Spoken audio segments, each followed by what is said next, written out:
इस कहानी की शुरुआत में हमें एक प्रीमेच्योर जन्मे बच्चे को दिखाया जाता है जिसके चारों तरफ डॉक्टर होते हैं और तभी उस बच्चे की मॉम सामने आ जाती है जिसका नाम डियाना है। वो अपने बच्चे की ऐसी हालत देखकर परेशान हो जाती है और अब इस घटना के 17 साल बाद डियाना को दिखाया जाता है जो अपनी बेटी के साथ रहती है। उसकी बेटी का नाम क्लोई है। क्लोई फिजिकली चैलेंज्ड है, वो चल नहीं पाती, साथ ही उसे अस्थमा की भी प्रॉब्लम है। दरअसल वो वक्त से पहले पैदा हो गई थी, इसीलिए उसके अंदर बहुत सारी कॉम्प्लिकेशंस है। इन्हें ठीक करने के लिए उसकी मॉम डियाना हमेशा उसे दवाइयाँ देती है ताकि वो नॉर्मल रहे। क्लोई बहुत ही इंटेलिजेंट है और उसका सपना है कि वो यूनिवर्सिटी ऑफ वॉशिंगटन में पढ़े, जिसके लिए वो फॉर्म भी फिल करती है। पर कई दिनों तक इंतजार करने के बाद भी उसे कोई भी रिप्लाई नहीं आता। वो समझ जाती है कि उसे रिजेक्ट कर दिया गया है। अब एक दिन इनके घर में इनका ग्रोसरी का सामान आता है जिस वक्त क्लोई की मॉम फोन पर बिजी होती है। क्लोई इसमें चॉकलेट ढूंढना शुरू कर देती है और तभी उसमें एक टैबलेट का बॉक्स उसे मिलता है जिसमें उसकी मॉम का नाम लिखा होता है। ये ग्रीन कलर की टैबलेट्स होती हैं। क्लोई इन टैबलेट्स को देखकर सोच में पड़ जाती है क्योंकि उसकी मॉम को कोई बीमारी नहीं है। उसकी मॉम कभी कोई टैबलेट नहीं खाती। अब रात को सोने से पहले उसकी मॉम उसे उसकी टैबलेट्स उसकी दवा देने के लिए आती है। क्लोई देखती है कि वही ग्रीन कलर की टैबलेट और 2 व्हाइट कलर की टैबलेट्स हैं जो उसकी मॉम ने आज अपने नाम से मंगवाई थी। क्लोई अपनी मॉम से पूछती है कि टैबलेट आपके नाम से क्यों आई। वो कहती है कि शायद केमिस्ट वालों ने गलती से मेरा नाम लिख दिया होगा। वो भी अपनी मॉम पर शक नहीं करती और टैबलेट खाकर सो जाती है और अगली सुबह वो उसी टैबलेट के बॉक्स को निकालती है जिस पर ट्राइकोक्सिन लिखा होता है। उसे अपनी मॉम पर अब शक होना शुरू हो जाता है और जब रात होती है तो उसकी मॉम एक बार फिर से उसे वही दवा देने के लिए आती है, लेकिन आज वो उस दवा को नहीं खाती और अपनी मॉम के सोने के बाद वो चुपचाप नीचे आती है और अपने मॉम के कंप्यूटर पर ट्राइकोक्सिन लिखती है। दरअसल वो इस दवा के बारे में जानना चाहती है पर उसकी मॉम के कंप्यूटर पर इंटरनेट नहीं आ रहा होता। इससे वो डिसअपॉइंट हो जाती है पर उसे नहीं पता होता कि उसकी मॉम डियाना अंधेरे से उसे देख रही है। उसी ने राउटर को ऑफ कर दिया था। और अब अगली सुबह क्लोई की मॉम डियाना जब गार्डन में पानी डाल रही होती है तभी क्लोई अपनी मॉम के बेडरूम में जाती है और उनके फोन से किसी रैंडम नंबर पर कॉल करती है। उन्हें वो ट्राइकोक्सिन टैबलेट का नाम बताती है और कहती है कि आप इंटरनेट पर सर्च करके मुझे इस टैबलेट की, इस दवाई की इन्फॉर्मेशन दे सकते हैं। वो आदमी बताता है कि ये हार्ट की मेडिकेशन है जो कि किसी भी आम इंसान को नहीं दी जा सकती और ये लाल रंग की पिल्स है जबकि क्लोई की पिल्स हरी रंग की है। उसे अपनी मॉम के ऊपर और भी शक बढ़ जाता है। अब वो अपनी मॉम से कहती है क्या हम थिएटर में मूवी देखने के लिए जा सकते हैं। उसकी मॉम उसे थिएटर में मूवी दिखाने के लिए ले जाती है। बीच में क्लोई कहती है कि मुझे वॉशरूम जाना है और वॉशरूम जाने के बहाने वो पास ही के एक मेडिकल स्टोर में जाती है। यहाँ काउंटर पर खड़ी फार्मासिस्ट को वो ग्रीन कलर की पिल देती है जो उसकी मॉम हर रात को उसे सोने से पहले खाने के लिए देती है और फार्मासिस्ट से पूछती है कि ये किस बीमारी में दी जाती है। दरअसल क्लोई की मॉम इसी मेडिकल स्टोर से दवाइयाँ लेती है। फार्मासिस्ट कहती है कि ये दवाइयाँ तुम्हारी मॉम के नाम है, इसीलिए मैं तुम्हें इसके बारे में कोई भी इन्फॉर्मेशन नहीं दे सकती। क्लोई कहती है कि मैं अपनी मॉम के साथ एक गेम खेल रही हूँ जिसमें मुझे मेरी मॉम ने टास्क दिया है कि मुझे इस मेडिकेशन की इन्फॉर्मेशन उन्हें देनी होगी। और ये सुनने के बाद फार्मासिस्ट अपने कंप्यूटर पर चेक करती है और बताती है कि इस दवाई का नाम ट्राइकोक्सिन नहीं है बल्कि ये डॉग्स की दवाई है। अगर कोई इसे लंबे समय तक लेता है तो उसे पैरालाइज हो सकता है। क्लोई ये सब जानने के बाद डर जाती है क्योंकि उनके घर में कोई भी डॉग नहीं होता और बचपन से उसकी मॉम उसे यही ग्रीन कलर की टैबलेट्स खिला रही होती है। उसे अब अस्थमा अटैक हो जाता है पर तभी यहाँ पर डियाना भी पहुँच जाती है जो क्लोई को अस्थमा अटैक का इंजेक्शन लगाती है जिसके बाद क्लोई बेहोश हो जाती है। और अब वो क्लोई को लेकर घर पर आ जाती है। वो उसे उसके कमरे में बंद कर देती है और इंटरनेट पर सर्च करना शुरू कर देती है कि किसी भी इंसान को पैरालाइज कैसे किया जाए। उसे एक दवा के बारे में पता चलता है जिसे लेने के लिए वो बाहर चली जाती है। वहीं क्लोई को जब होश आता है तो वो अपने कमरे में होती है। क्लोई दरवाजा खोलने की कोशिश करती है लेकिन उसकी मॉम ने उसे यहाँ पर लॉक कर दिया है, इसीलिए क्लोई किसी तरह से खिड़की से बाहर निकलती है। उसके हाथ में शोल्डर आयरन होता है जो गर्म होता है और मुंह में पानी। वो शोल्डर आयरन से दूसरे कमरे के खिड़की के कांच को गर्म करती है और उसमें ठंडा पानी फेंकती है जिससे कांच चटक जाता है और अब वो उस कमरे में आ जाती है। पर क्लोई को अब एक बार फिर से अस्थमा अटैक आ चुका है। उसके पास उसका इनहेलर नहीं होता, इसीलिए जल्दी से वो अपने कमरे को बाहर से खोलती है और अपने इनहेलर से इनहेल करके अपने आप को नॉर्मल करती है। वो यहाँ से भागना चाहती है पर जब वो स्टेयर्स के पास आती है तो उसकी इलेक्ट्रॉनिक स्टेयर्स का कनेक्शन उसकी मॉम ने काट दिया होता है। इसीलिए सबसे पहले वो अपनी व्हील चेयर को नीचे फेंकती है और इसके बाद खुद भी वो सीढ़ियों से नीचे कूद जाती है।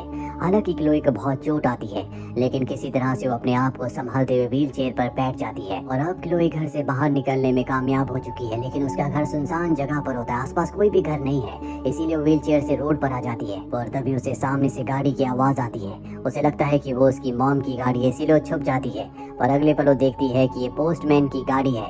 इसीलिए वो गाड़ी के सामने व्हील चेयर ले आती है और पोस्टमैन को सब कुछ बता देती है कि कैसे उसकी मॉम ने उसे घर पर बंदी बनाकर रखा हुआ है, कैसे उसकी मॉम उसे गलत दवाइयाँ देती है। वो पोस्टमैन से कहती है कि मैं पुलिस स्टेशन जाना चाहती हूँ, पर इससे पहले कि पोस्टमैन उसे पुलिस स्टेशन ले जाता, वहाँ पर डियाना आ जाती है। वो अपनी बेटी को ले जाना चाहती है, लेकिन पोस्टमैन उसे मना कर देता है। वो कहता है कि तुम्हारी बेटी पुलिस स्टेशन जाना चाहती है और मैं उसे पुलिस स्टेशन ले जाऊंगा। डियाना उसे हर तरह से रोकने की कोशिश करती है, लेकिन वो डियाना की बातों में नहीं आता। थक हार के डियाना कहती है मैं भी तुम्हारे साथ आऊंगी। और अब इससे पहले कि पोस्टमैन क्लोई को पुलिस स्टेशन ले जाता, डियाना पीछे से उसे इंजेक्शन लगाकर बेहोश कर देती है। और जब क्लोई ये देखती है तो उसे एक बार फिर से अस्थमा अटैक आ जाता है। इसके बाद डियाना क्लोई को बेहोश कर देती है। और अब जब क्लोई को होश आता है तो वो अपने घर के बेसमेंट में होती है। उसकी व्हीलचेयर को जंजीर से उसकी मॉम ने बांध दिया था। साथ ही वहाँ पर एक काले रंग का लिक्विड होता है। डियाना ने ये नया लिक्विड क्लोई के लिए बनाया होता है ताकि वो उसे हमेशा के लिए पैरालाइज कर सके। क्लोई यहाँ से निकलना चाहती है, इसीलिए वो इधर उधर चीजों को देखने लगती है और तभी उसके हाथ कुछ डॉक्यूमेंट्स लगते हैं। इसमें एक डॉक्यूमेंट यूनिवर्सिटी ऑफ वॉशिंगटन का भी होता है, जिसमें लिखा होता है कांग्रेचुलेशन, आपका एडमिशन यूनिवर्सिटी ऑफ वॉशिंगटन में हो चुका है, जहाँ पर क्लोई हमेशा से पढ़ना चाहती थी। दरअसल उसकी मॉम ने उससे डॉक्यूमेंट छुपा दिया। इसमें उसे हॉस्पिटल की 17 साल पुरानी एक रिसिप्ट भी मिलती है जो उसी के नाम से होती है, यानी क्लोई की। और इसमें लिखा होता है कि क्लोई एक प्रीमेच्योर बच्ची थी, इसीलिए पैदा होने के 2 घंटे 11 मिनट बाद ही उसकी मृत्यु हो गई। क्लोई को कुछ भी समझ नहीं आता। यहाँ पर उसे पेपर की 17 साल पुरानी एक कटिंग भी मिलती है, जिसमें एक कपल का फोटो होता है जिनकी बेटी उसी हॉस्पिटल से उसी दिन अचानक से गायब हो गई। क्लोई यहाँ पर सब कुछ समझ जाती है कि डियाना की बेटी पैदा होने के बाद 2 घंटे 11 मिनट ही सरवाइव कर पाई, उसके बाद उसकी मृत्यु हो गई। और वो खुद डियाना की बेटी नहीं है, बल्कि उस कपल की बेटी है जिनकी बेटी उसी हॉस्पिटल से उसी दिन चोरी हुई थी जिस दिन डियाना की बेटी की उस हॉस्पिटल में मृत्यु हुई थी।